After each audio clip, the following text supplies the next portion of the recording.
What is something you wish that you knew earlier in life about the opposite gender? How much confidence attracts them. I just bullpooed confidence at first and it worked so good, now I am actually confident. How does one bullpoo confidence? In my experience, women don't care whether you do things perfectly, they just care that you made a thoughtful effort. If I'm having a bad day, my husband will come and give me a kiss on the forehead, or get me my favorite candy, or just say, "I love you." I don't need much. Just knowing he thought of me is enough. Edit. Guess it helps I also like him and told him the simplest way to show he cares. That matters a lot. I'm not an enigma to him. Their penises float when they lay in a bathtub. Do I wish I knew that earlier in life? I mean, I guess not, but it was news to me. Edit. To acknowledge that of course my highest upvoted comment ever is about penile buoyancy. Glad to inform some of you boys about a new weenie trick to try out. See, this is the sort of answer I was looking to see. Honest revelations about the opposite sex that is not some dumb stereotype. I myself was surprised to learn that men miss the toilet when they pee because of how the urethra hole opens as urine bursts out. I had no idea. That boobs are heavy as F. When my wife was pregnant, sometimes I just stand behind her and hold em up for a bit. She said she could immediately feel the relief in her back. Win-win. Edit misspelling. How every woman is different and there is no works every time method for having great sex. The only solid advice is to listen and react. It's going to take longer than you think is also solid advice, but that plays into the listen and react aspect. They are just as insecure as we are. If there was one thing I wish kids knew better, it would be this. All it takes is one to be chill and act like they know what they're doing and everyone else will follow. They are just as screwed up as we are. Everybody's screwed up. Clitoral stimulation is where it's at. That being said, it should not be treated like the firing button on a Galaga arcade game, respectively. Becoming confident in who you are and being yourself really is the key. Trying to impress or being somebody you're not is a surefire way to come off as awkward and turn people off. Men may miss the affection from childhood. Like a simple hug, kiss on top of the head or pats on backs or shoulder. Also to hear that someone cares and loves them. If you didn't get one today or in the future, I am sending virtual hugs and top of the head, don't be a pervy, kisses to you all. Thanks all. My dad passed some time ago. He was so affectionate, as were the men in his family. It was, or still is, so weird to me that this isn't normal behavior for men. In his honor, a big hug, eye contact, kiss on the head and a head rub to you all. I know he would want this and give it himself if he were still with us. As a man, this touches my heart. Thank you, kind stranger. Men are just as nervous about hitting on you as you are about hitting on them, so don't always expect the guy to make the first move. If you like him, tell him, slightly smiling face. From experience, been with my boyfriend for 18 months, I instigated things, but he did say he'd always thought I was hot before I ever spoke to him, but just didn't want to shoot his shot and embarrass himself. Edit. Wow, this blew up. Here's me and Shy Boy a few weeks ago at Whitstable Beach. Link. I'm going to be a little particular about this. I wish I realized how much my wife loved me earlier in our marriage. I always knew she loved me, but I took it for granted. When I actually let her in a little, I noticed she had an everlasting love for me from the very start. Our relationship was always a close one, but I could have been a much better husband to her, and now that she has passed away, I'm beating myself up for not giving all of myself to her much earlier in our marriage. Moral of the story is, don't be afraid to show your true feelings for that special someone. I know it's a gamble and you could end up getting hurt, but if you are lucky you could meet your soulmate. Life is too short. Until we meet again, I love you, dollface. Edit. Thank you to all for your well wishes and condolences. I never expected this comment to blow up like this. Damn bro, I'm sorry. I'm sure she knew how much you loved her. We could have always done more, but that becomes obvious in hindsight. We always think about what more we could have done. Don't beat yourself up over it. That carnival music and confetti come out of the vag during orgasm. You're saying they were all faking it? Someone had to bear the news. I spent a lot of time avoiding conventionally attractive guys, or even guys just generally more conventional, and going for ones who looked and acted more offbeat. After years of this, I learned that being or looking weird doesn't necessarily make a guy down to earth. empathic, humble, or deep. And being good-looking or more conventional doesn't mean they will be arrogant, entitled, shallow, or bland. I thought the exact same about women. I'm a guy. Nothing could be further from the truth. Hollywood can stuff you up. That women are human too. For so long I was scared to approach a woman as a friend because I had an unhealthy expectation that they wouldn't like what I, a guy, like. People are people. I had multiple circumstances in college where I was accused of being a tease, and kicked out of guys' houses or left on the side of the road after I refused sex. Turns out I have autism and "can I come up to your dorm to watch Netflix" was code for "let's have sex," and they didn't actually wanna watch Netflix. That a lot of men feel insecure about themselves. That's why it's good to compliment them often. You know that meme about guys remembering and treasuring every single compliment they receive? Yeah, I still do. I remember and treasure them all 5 of them.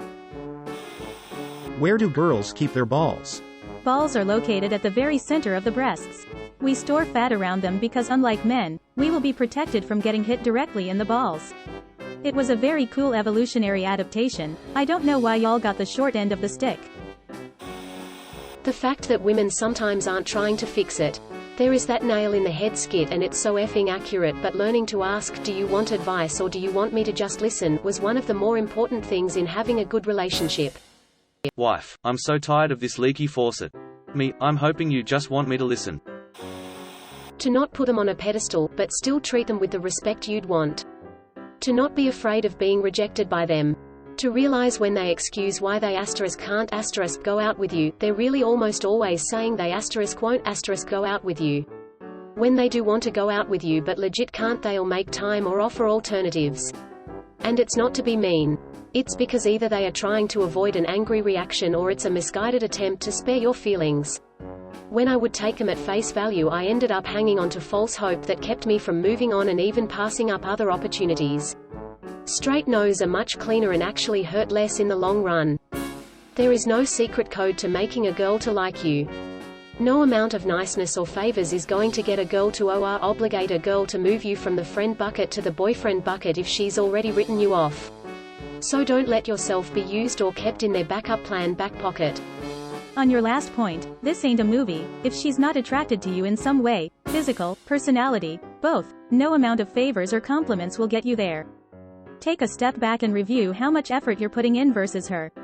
If it's more than 60-40, it's move on. That straight men want emotional connection in a partner as much as women, in some ways more because they don't have much access to have that type of relationship outside of a romantic one.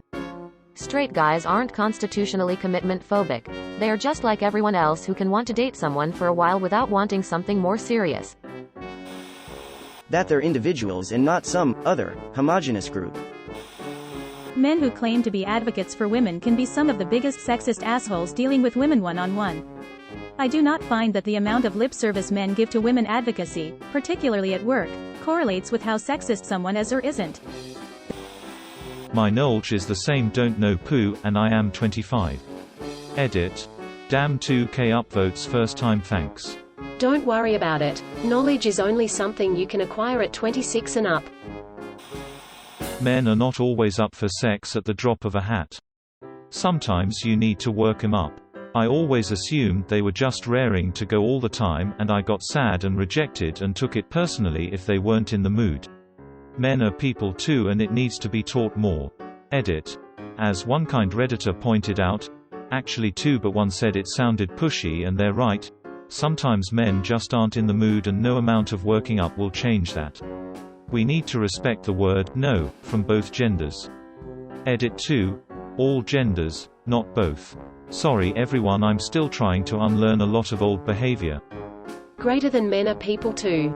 Hold on, let's not get crazy here. That they don't like when you generalize about their gender. Exactly. They're all like that. That men and women communicate differently. It took me so long to realize that. For example, I'd be kind of upset when I'd ask a guy, "How was your day?" And he'd say, "It was fine," and not offer more.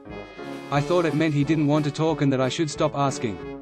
But guys, not all guys, I'm making more of a general statement here, genuinely just want you to know their day was fine. If something happened that was significant, they'd tell you. It's not a personal attack on you that they didn't offer more information, it wasn't that they were trying to hide something or anything. Their day was just fine, nothing significant happened. They appreciate that you cared to ask, and the way they express that appreciation is to respond. It just took me a long time to realize that guys see "fine" as a good answer, that it wasn't meant to be malicious or push girls out of their personal life. That being said, though, communication is key, ladies. If you want to hear something specific, if you're not satisfied with a "fine," let him know you'd like to hear something that happened to him. Ask him what the best part was, or something funny that happened. Again, I'm making more of a general statement here. Sometimes when someone gives you a one-word response, it's because they truly don't want to talk to you. But I'm saying just in general, the average guy doesn't mean to be malicious or rude when they say, "It was fine." Edit. Wow. This blew up. Thank you, everyone, for the awards, for sharing your stories and anecdotes, for pointing out your experiences and perspectives, and for being so kind and supportive.